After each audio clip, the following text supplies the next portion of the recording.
Assalamualaikum warahmatullahi wabarakatuh. Di video kali ini dan juga di kesempatan kali ini saya akan menjelaskan sedikit materi tentang sumber hukum Islam. Nah, pasti banyak dari kalian yang masih bertanya-tanya nih, apa sih hukum Islam itu? Apa aja sih sumber hukum Islam itu? Dan dari mana saja sih sumber hukum dalam ajaran Islam itu?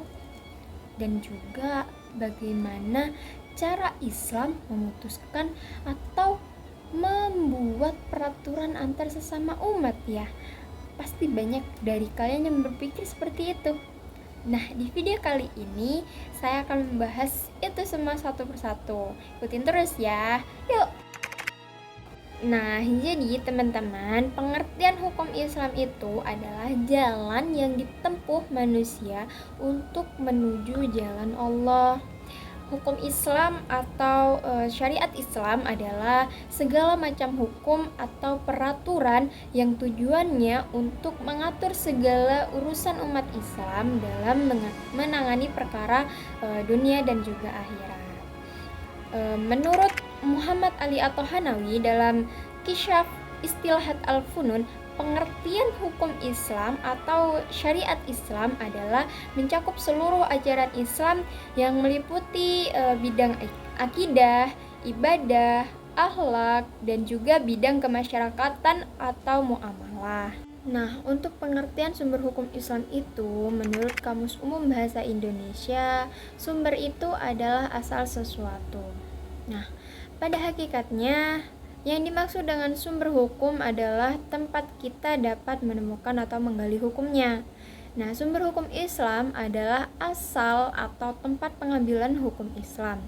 Nah, sumber hukum Islam disebut juga dengan istilah dalil hukum Islam atau pokok hukum Islam atau juga dasar hukum Islam. Sumber hukum Islam itu ada 4, yaitu yang pertama adalah Al-Quran, yang kedua hadis, yang ketiga ijma, dan yang terakhir atau yang keempat itu qiyas. Nah, keempat-empatnya itu saling berkaitan satu dengan yang lain dan tidak ada pandangan yang berbeda dalam menanggapi suatu permasalahan. Jadi, sumber hukum yang paling utama dalam hukum Islam itu adalah Al-Quran.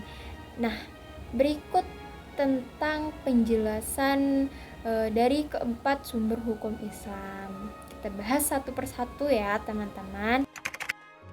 Untuk sumber hukum Islam yang pertama yaitu Al-Quran. Nah, Al-Quran ini adalah firman Allah Subhanahu wa Ta'ala yang paling mulia yang diturunkan kepada Nabi Muhammad SAW, yang diturunkan melalui perantara malaikat Jibril secara mutawatir atau berangsur-angsur sebagai mukjizat terbesar Nabi Muhammad. Al-Quran ini berfungsi sebagai petunjuk bagi seluruh umat manusia dan merupakan ibadah serta pahala bagi yang membacanya. Nah, kedudukan utama dari Al-Quran itu sendiri adalah sebagai sumber hukum Islam yang pertama dan yang paling utama. Jadi, semua peraturan atau hukum harus berdasarkan Al-Quran dan tidak boleh bertentangan dengannya. Nah, umat Islam sendiri wajib untuk senantiasa mempertahankan, menyebarkan, dan juga mengaplikasikan pengetahuannya karena Al-Quran adalah kalamullah yang paling sempurna.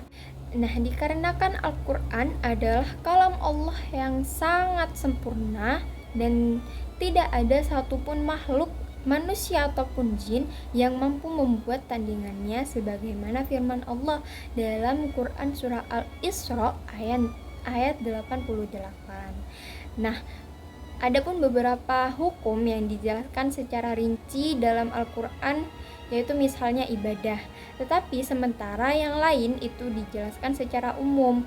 Nah, karena beberapa hal yang disampaikan secara umum inilah, maka dibutuhkan sumber hukum Islam yang lainnya, yaitu seperti hadis atau sunnah.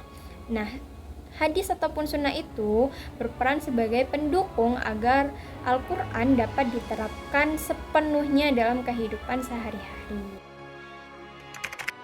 Nah, sumber hukum Islam yang selanjutnya yaitu hadis. Nah, hadis adalah sumber hukum Islam yang kedua setelah Al-Quran. Nah, secara terminologi, hadis mencakup sabda atau perkataan, lalu perbuatan dan juga persetujuan atau takrir dari Rasulullah Shallallahu Alaihi Wasallam. Nah, fungsinya sangat penting, yaitu untuk menjelaskan dan melengkapi hukum-hukum yang tercantum dalam Al-Quran, sehingga umat muslim memiliki pedoman yang jelas dalam mengamalkan ajaran Islam seperti detail cara sholat. Nah, hadis wajib ditaati karena merupakan petunjuk dari Rasulullah SAW yang sesuai dengan perintah Allah Subhanahu wa taala dalam Al-Quran. Nah, keaslian hadis memiliki derajat tertentu, yaitu sahih, hasan, dhaif, dan juga maudhu yang bergantung pada kualitas para periwayatnya. Sumber hukum Islam yang ketiga yaitu ijma. Ijma adalah sumber hukum Islam ketiga setelah Al-Quran dan hadis. Nah, secara bahasa berarti konsensus atau menyepakati. Dan secara istilah merupakan kesepakatan atau konsensus pendapat dari seluruh ahli ijtihad atau ulama mujtahid umat muslim mengenai penetapan hukum syara atau hukum agama atas suatu perkara yang terjadi setelah wafatnya Rasulullah Muhammad SAW, di mana hukum tersebut belum ditemukan nas atau ketentuan eksplisit di dalam Al-Quran maupun hadis. Lalu ada beberapa jenis ijma, yaitu ijma sarih atau lafzi, yaitu kesepakatan yang dinyatakan secara jelas baik melalui perkataan maupun perbuatan. Lalu yang kedua yaitu ijma sukuti atau diam, yaitu seorang mujtahid mengemukakan pendapat dan mujtahid lain yang mengetahuinya dan menyatakan ketidaksetujuannya setelah melakukan penelitian. Nah, hukum Islam yang terakhir yaitu qiyas. Nah, qiyas sendiri secara bahasa adalah tindakan mengukur sesuatu yang kemudian dinamakan. Nah, sedangkan secara istilah qiyas adalah penetapan hukum pada suatu perbuatan yang saat itu belum ada ketentuannya dan kemudian didasarkan dengan yang sudah ada ketentuannya.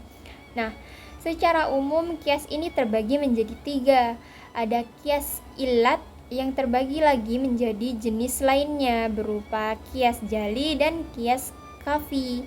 Lalu yang kedua adalah qiyas dalalah dan yang ketiga adalah qiyas sobah.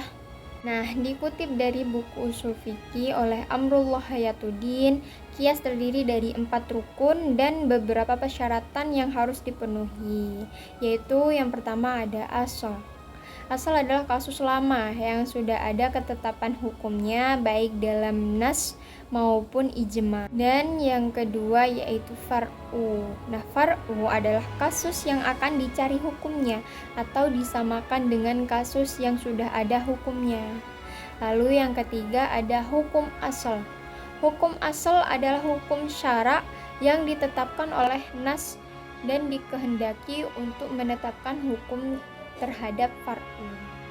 Nah, yang keempat yaitu ilat, yang secara bahasa ilat dapat diartikan sebagai hujjah atau alasan.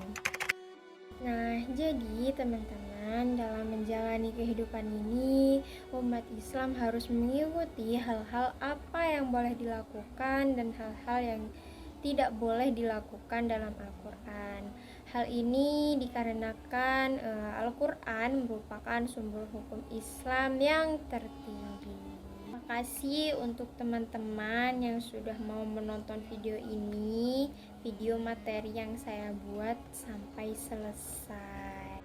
Nah, jadi itulah sedikit materi yang bisa saya sampaikan di video kali ini dan di kesempatan kali ini yang mungkin kurang lengkap atau kurang rinci dalam penjelasannya. Mungkin jika ada salah kata atau materi penyampaian yang salah, mohon dikoreksi dan mohon dimaafkan. Sekian dari saya. Wabillahi taufik wal hidayah. Wassalamualaikum warahmatullahi wabarakatuh. Terima kasih untuk teman-teman. Sampai jumpa di video selanjutnya.